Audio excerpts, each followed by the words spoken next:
quick question for you.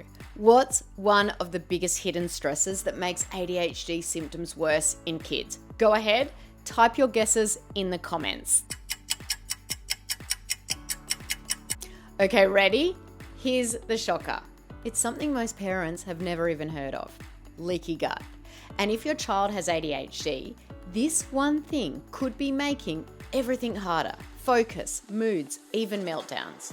By healing the gut, we can actually help our children heal their minds. But here's the crazy part. Most parents don't even realize the gut has anything to do with ADHD. I want to ask you guys, have you heard of leaky gut before today? Just type a yes or no in the comments. And stick with me, because in a minute, I'm going to share the number one mistake parents make with gut health that actually makes symptoms worse. Now, some might have heard of it, but don't know much about it. Others haven't heard of it at all. Well, today, I'm going to tell you everything you need to know about this topic. So if you're wondering, what the heck is leaky gut? Stick around, because by the end of this video, you'll not only know exactly what it is, but also why it's such an important piece of the ADHD puzzle. Now, before we dive straight into leaky gut though, we need to take a few steps back. Let's start with a brief overview of the gut itself and how closely it's connected to how our kids function, especially those with ADHD. Now, many people don't realize that nearly all disease starts in the gut. In fact, about 80% of your child's entire immune system, and our immune system, actually lives in their gut. Just think about that. It's like their gut is home base for both the body and the brain. And it's packed with billions of tiny organisms, bacteria, fungi, even viruses, all working together like a bustling city we call the gut microbiome. Now, this microbiome does far more than just aid digestion. It acts as the body's first line of defense against external invaders, and it keeps our immune system balanced, and it prevents chronic inflammation. So to put things into perspective, as of 2011, 54% of American children had been diagnosed with a chronic illness. A shocking increase from what it was just a few years prior, when it was 15%. I shudder to think what it would today be in 2025. Today, 1 in 2 children face conditions like anxiety, asthma, diabetes, epilepsy, heart problems. 1 in 5 have allergies. 1 in 6 have developmental delays, and 1 in 32 had autism. So what's behind this explosion of illness in kids? It might surprise you, but the answer is actually simple. It all begins in the gut.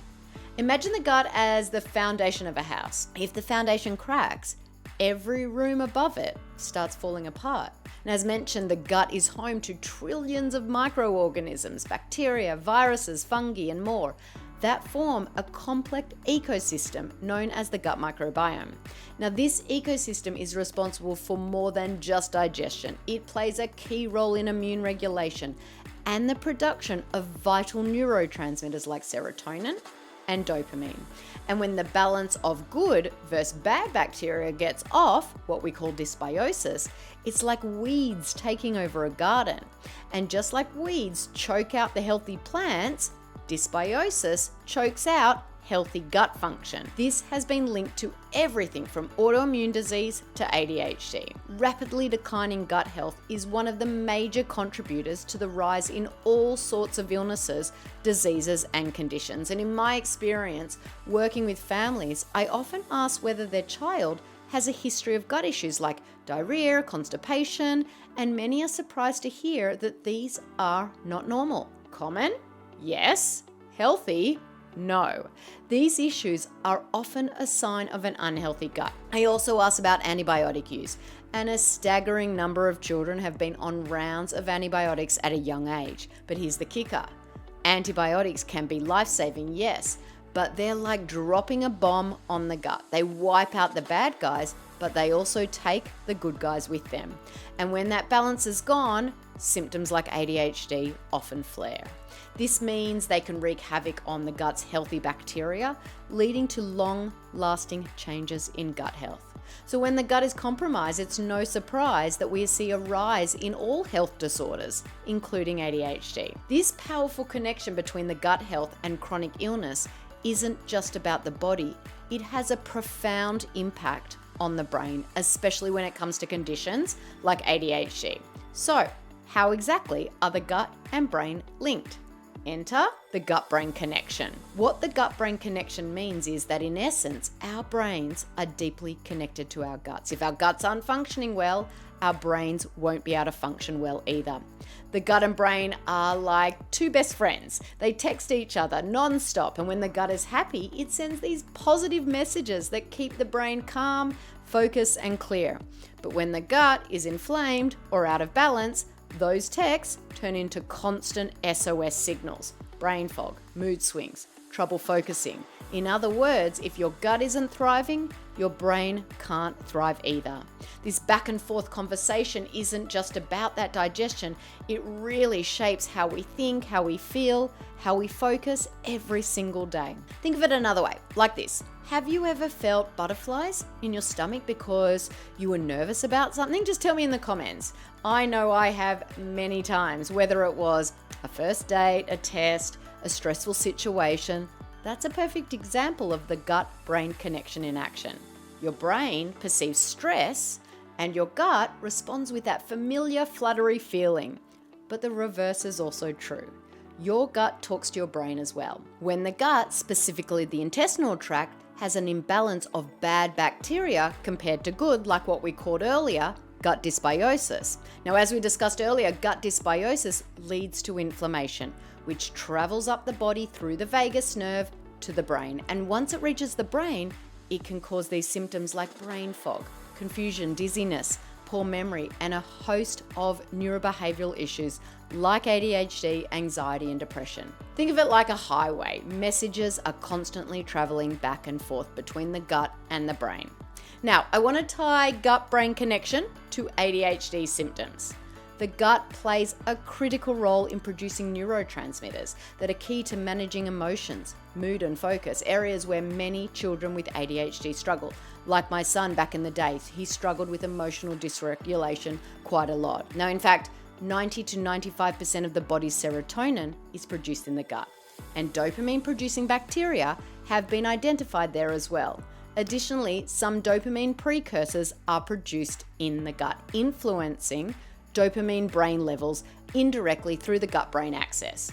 But it doesn't stop there. The gut also produces GABA, a neurotransmitter that helps regulate mood and calm anxiety. And when GABA levels are low, children may have heightened anxiety, making it harder to focus and control emotions. I remember working with a mum who told me her daughter would go from calm to explosive in seconds. She thought it was just behavioral ADHD, but when we supported her gut and boosted her GABA levels, those meltdowns started shrinking. Instead of 5 or 6 outbursts a day, she was down to 1 a week. And mum finally said, "I feel like I can breathe again." That's the power of the gut-brain connection. Norepinephrine, another key neurotransmitter, is critical for attention and cognitive alertness. Gut imbalances can disrupt norepinephrine production, making it harder for children with ADHD to stay sharp and focus.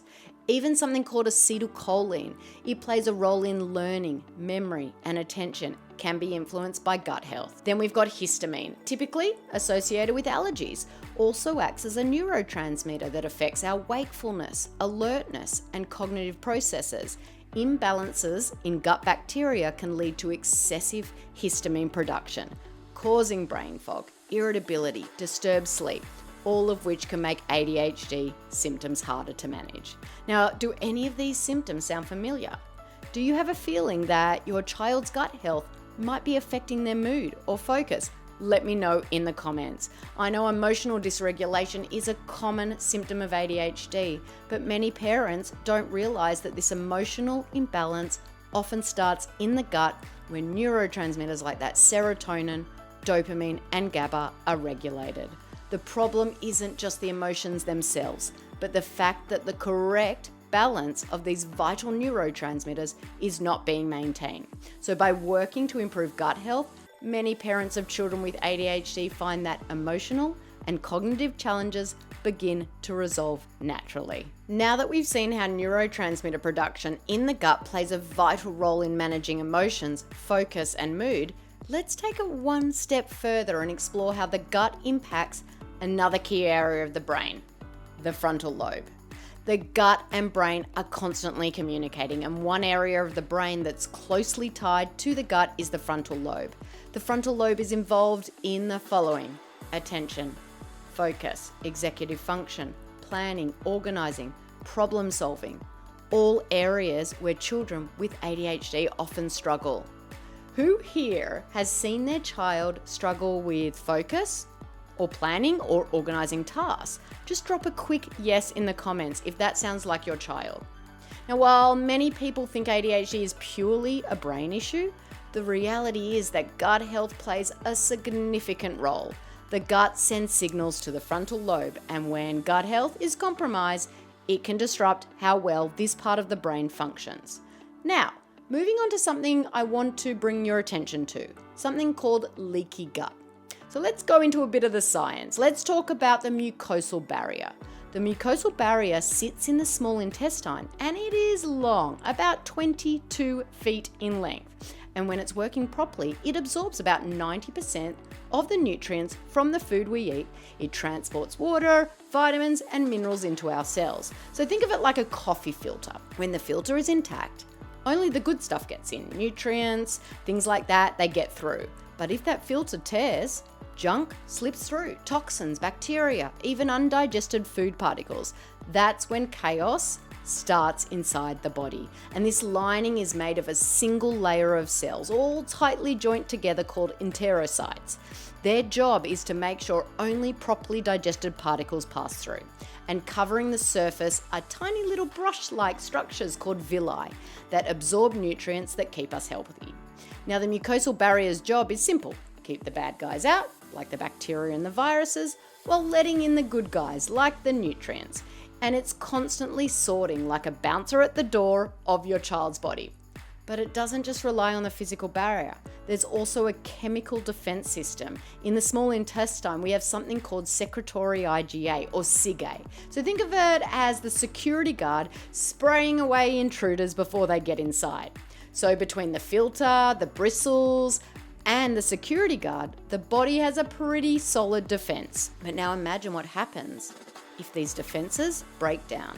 The filter rips, the toothbrush bristles get flattened, and the guard is asleep at the door. Suddenly, toxins and undigested food sneak through into the bloodstream. That's what we call leaky gut. Various stresses like toxins, parasite, bad bacteria, or even chronic stress can damage the mucosal barrier. And when these stresses are present for long periods of time, they trigger inflammation and start to break down the tight junctions between those enterocytes. This allows harmful particles to leak into the gut lining or through the gut lining. The more damage that mucosal barrier takes, the larger the holes become and the bigger particles start leaking into the bloodstream.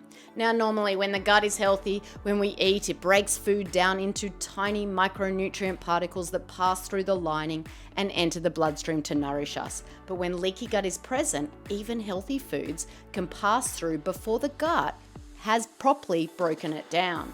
These undigested particles enter the bloodstream and are recognized by the immune system as foreign invaders. Now, when the immune system detects these particles, it creates an immune response. Now, if the leaky particle is a large food protein, your immune system might treat it like a harmful pathogen, creating antibodies to attack it. This triggers inflammation and the gut lining gets further damaged. The immune system remembers this, so each time you eat that food again, it triggers another inflammatory response. This leads to food intolerances, which continue to break down the gut lining and create this vicious cycle. The leaky gut causes food intolerances. The food intolerances continue to damage the gut. So in order to heal the gut, you must remove these foods from the diet, or they will keep damaging the gut lining, preventing successful healing. Now, to make matters worse, this ongoing inflammation can also shrink and flatten those villi, those little brushes, those tiny structures that absorb those nutrients. This means that even the healthiest foods won't be fully absorbed, leading to nutrient deficiencies and further health complications. Hope this makes sense. I know it's a bit complicated. Tell me in the comments if it does. Now, you might be wondering, what causes leaky gut? So here are some of the most common causes that I see in the children I work with. Frequent antibiotic use, parasites or bacterial overgrowth, mold, toxin exposure, medication, gluten and dairy, and other food sensitivities. So this brings me to another important question. How do you know if your child might have leaky gut? Leaky gut can affect the whole body, so the symptoms can vary widely. So here are some common signs and symptoms. Skin issues like eczema, dermatitis, or itchy skin. Thyroid issues, joint pain, weight loss or gain, fatigue, sleeping problems, abdominal pain, constipation, diarrhea or bloating, coughing, asthma, frequent colds or illnesses, brain-based problems like inability to focus, ADHD, autism, sensory processing disorder, anxiety or brain fog, depression, and if left unchecked, it can even contribute to autoimmune conditions. Now, as you can see, it's not always obvious that these symptoms are connected to gut health. Sometimes the symptoms our children display don't seem connected to the gut at all, but in many cases they are. The gut is connected to everything that goes on in the body. But the good news is that leaky gut isn't a permanent issue.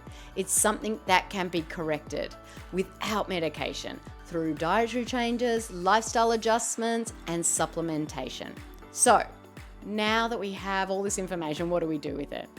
A lot of you might have heard me say it before, but I'm going to say it again and again. And I want you to remember, diet is the foundation of any plan. And without making changes to what we eat, it's nearly impossible to truly address inflammation and gut issues like leaky gut. Remember though, Rome wasn't built in a day, so you do not need to make all these changes overnight. So to support gut healing with food, we want to fill our plates with nutrient-dense fruits and veggies, beans, gluten-free grains that are high in fiber, grass-fed animal protein like meat, poultry, seafood, eggs, sprouted seeds and nuts, fermented veggies like kimchi and sauerkraut. Yes, I know most kids won't eat that, but we can start somewhere. Bitter foods like lemons, apples, and apple cider vinegar. Omega-3 rich foods like flax seeds, chia seeds, and fish oil. Plenty of spring water, bone broth, kombucha, and herbal tea. Healthy fats like avocado, coconut, and olive oils.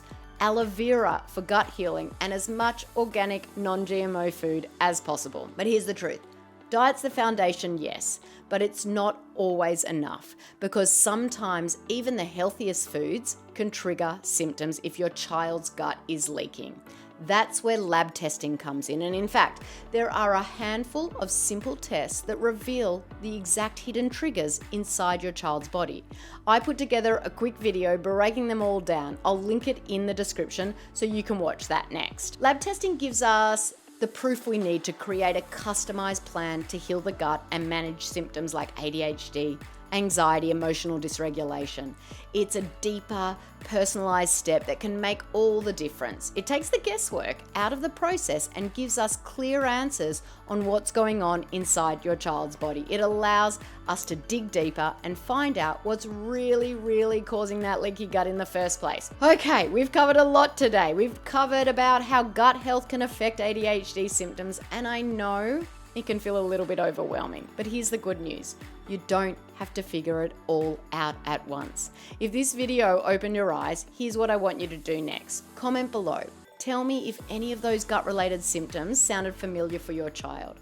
I read every single comment and I love hearing your stories. Next, watch my next video. I've linked it in the description. It's a short, quick video where I walk you through my favorite functional lab tests for ADHD kids. These are the exact tests that help us uncover the hidden stresses like leaky gut, food sensitivities, and inflammation. Trust me, you don't want to miss this one. And finally, for parents who are ready for more personalized support, I've added a link in the description where you can schedule a free ADHD Thrive breakthrough call with me and my team. On this call, we'll look at your child's unique situation and map out a clear, customized roadmap to help reduce symptoms, to bring back more calm into your home, and to help your child truly thrive. Just imagine the difference it would make to finally know what's triggering your child's symptoms and to have a step-by-step plan that takes the guesswork out of the process. That's what this call is all about. All right, we did it, everyone. Make sure you hit that like button if this was helpful. Subscribe if you want more natural ADHD strategies, and I'll see you in the next video.